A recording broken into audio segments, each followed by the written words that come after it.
sekuru munofanira. Unosimba here naye muzukuru? Hai ndiri mutano sekuru. Aiwa isiri watano.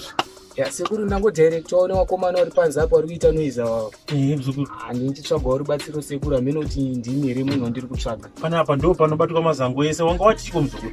Handine dambudziko riri kundinetsa sekuru, zviri kundishungurudza. Ndaane 7 years ndinosangana nedambudziko rakadaro. Ndizvozvo muzukuru, panapa wasvika pakanaka. Zvino dambudziko rako ndereiko? Tisanangurire tipire.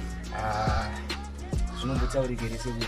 Hapana chisingataurwi zvanaye muzukuru, kati hazvitaurike wasvika pa. Ko wazopinda neshangu seiko muno? Kungoti ndensiri kuziya, ndensiri so sure kuti ndini here munhu wandiri kutsvaga. Aiwa, kana wasvika pamakwati muzukuru, hapapfekwe hanzu dzechizvino kaidzi.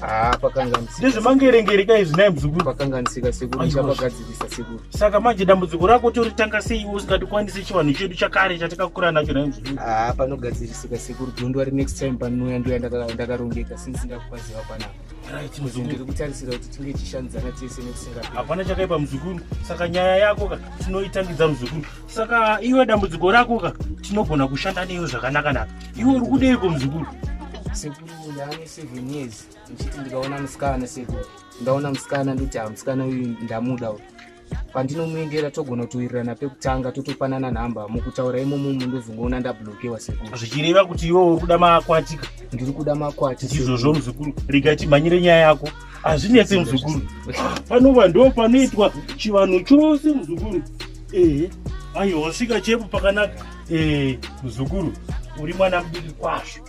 Taona kuti kupe makwatika uchikuda kuti umbokura. Izvi ndo zvinoshandiswa zvamazuva.